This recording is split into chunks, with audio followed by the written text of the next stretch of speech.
नमस्कार। आज 8 मार्च अंतर्राष्ट्रीय महिला दिवस है। आज के हर साल हम महिला दिवस मनाते हैं। मनाना कई बार आवश्यक भी है। सालों साल से हम कहते हैं स्त्री कहीं ना कहीं विकास में पिछड़ गई, ऐसा कुछ सालों से। पहले तो ऐसा नहीं था, मैं नहीं मानती, मगर वो क्या है ऐसा कहीं ना कहीं शिक्षा में, बाहर आके काम करने में। लेकिन अब मैं ये कहूँगी धीरे धीरे चित्र बदल रहा है, और धीरे धीरे चित्र बदल रहा है। कहीं ना कहीं हर क्षेत्र में स्त्री सामने आ रही है, काम कर रही है, शिक्षा पा रही है, ये सब कुछ करते समय। और इसलिए आज जब हम स्त्री के बारे में विचार करना तो अत्यंत आवश्यक। तो महिला वर्ष या महिला दिवस नहीं मनाना ये तो नहीं हम कह सकते, मगर महिला दिवस मनाने के कुछ मायने बदलना भी ज़रूरी है। अब अगर हम देखेंगे, हमेशा परसेंटेज वाइज देखने की आवश्यकता नहीं है।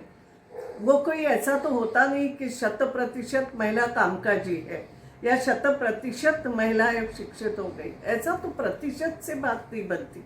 मेरी ये मान्यता है कहीं ना कहीं स्त्री अपने आप में आत्मविश्वास लाए।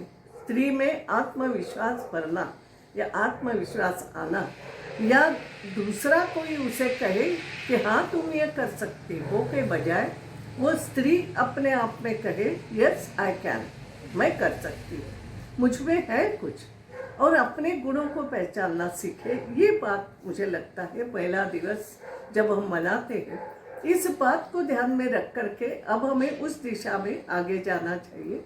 और उसमें कहीं ना कहीं सबसे बड़ी बात जो आती है वो स्त्री यानी कोई एक शरीर, ये देखने का दृष्टिकोण है। मैं थोड़ा ऐसा बोल रही हूँ, लेकिन ये दृष्टिकोण भी बदलना आवश्यक है। स्त्री एक मनुष्य है, और ये कोई पुरुष ने महिला को सशक्त बनाना वाली बात नहीं है।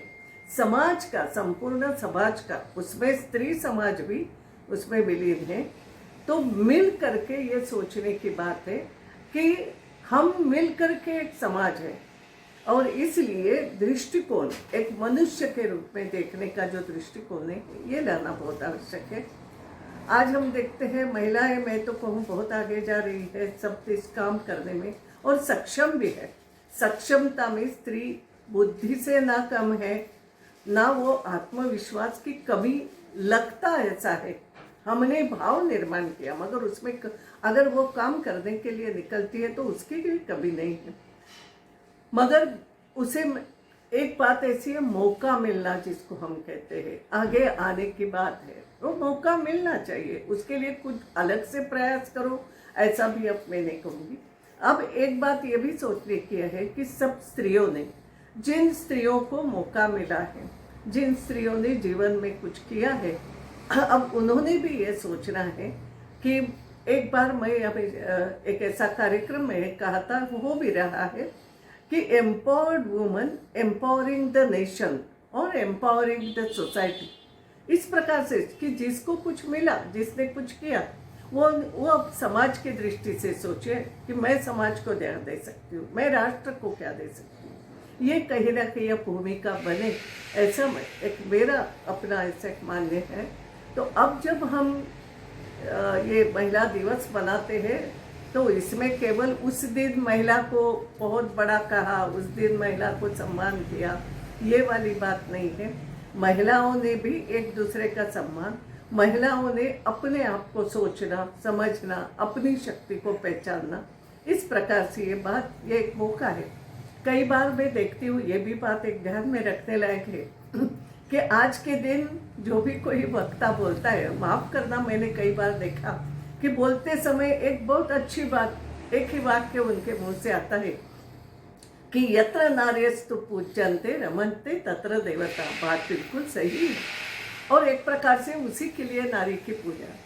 मगर कई लगता है कि हम ये आधा भाग बोलते हैं, आगे का आधा अगर हम बोले तो उसका भी परिणाम सबसे ज़्यादा होगा। उसमें ये कहा है यत्र नार्यस्तु पूज्यन्ते रमन्ते तत्र देवता। बराबर है, जहाँ नारी का सम्मान होता है वहाँ देवता निवास करते हैं, यानी वहाँ आनंद होता है, यहाँ समृद्धि रहती है। देवताओं का निवास यानी समृद्धि की बात है, देवताओं का निवास यानी स्वास्थ्य की बात है, मन का स्वास्थ्य, शरीर का स्वास्थ्य। तो ये बात ठीक है, मगर आगे की पंक्ति जो है, यत्र तातु न पूज्यन्ते सर्वास्तत्र अफला क्रिया। सब वो वहाँ जो भी, अगर जहाँ कहीं ऐसा होता है कि स्त्री के पूजन या स्त्री का सम्मान नहीं होता है, वहाँ कोई भी काम सफल नहीं हो सकता है, या कोई किए हुए काम का फल तुम्हें अच्छा नहीं मिल सकता। तो ये भी एक बात ध्यान में रखना है, केवल यत्र नार्यस्तु पूज्यन्ते नहीं, जहाँ नहीं पूजा करोगे, अगर नारी का सम्मान समाज में नहीं होता, और ये भी केवल इसीलिए है कि समाज का एक हिस्सा अगर अपमानित रहेगा तो समाज आगे नहीं जाएगा। जैसा हम कहते हैं, हमारा एक पैर तो अच्छा हम चलते, मगर दूसरा पैर अगर हमारा दुख रहा है या काम नहीं कर रहा है तो हम खींचते हुए चलेंगे, हम अच्छे तरीके से चल नहीं पाएंगे। बात केवल ये है, ये ध्यान में रखना पड़ेगा। और इसलिए मेरा ये कहना है, आज के दिन एक दूसरे को सशक्त केवल स्त्री को नहीं बना है, एक दूसरे को सशक्त बनाने के लिए एक दूसरे के प्रति सम्मान का भाव जागरूक कैसे करना, किए हुए काम को अच्छा कैसे लेना, समाजोपयोगी कैसे बनाना, ऐसे करके सबने मिल के विकास कैसे करना, साथ साथ चलना। हम कहते हैं गृहिणी सचिवहा सखी ही, ये स्त्री के भी जो रूप है, ये कहीं ना कहीं साथ साथ चलने की बात लेकर कहते हैं। और इस दृष्टि से हम देखेंगे कि संपूर्ण समाज का विचार जब हम कहते हैं तो संपूर्ण समाज के ये दो रूप है, दो हिस्से हैं, स्त्री और पुरुष। ये कोई एक दूसरे के ना विरोधी है, ये ना कोई एक दूसरे के स्पर्धा करने वाले जीव है, ये दो ऐसा है कि ये दोनों मिल करके इस समाज को आगे ले। तो आज हम 8 मार्च को विशेष रूप से महिला दिवस मनाते हैं, तो मैं सबको यही कहूँगी, स्त्री वर्ग को ये कहूँगी, अपनी शक्ति को पहचानो, आत्मविश्वास कैसे प्राप्त हो जाए इस संदर्भ में हम सोचो। और मैं अगर कुछ कर पाई हूँ, मुझ में अगर कुछ ताकत है आई है, वो ताकत बांटते हुए मैं समाज का भला कैसे कर सकती हूँ, ये स्त्री सोचे। और बाकी जो पुरुष वर्ग है वो भी सोचे कि स्त्री का सम्मान, स्त्री की तरफ देखने का समाज का दृष्टिकोण मैं कैसे परिवर्तित कर सकता हूँ, मेरा अपना दृष्टिकोण कैसे साफ सुथरा हो सकता है, और हम दोनों मिल करके संपूर्ण समाज को आगे कैसे ले जा सकते हैं, ये बात सोचना है। बहुत बहुत धन्यवाद।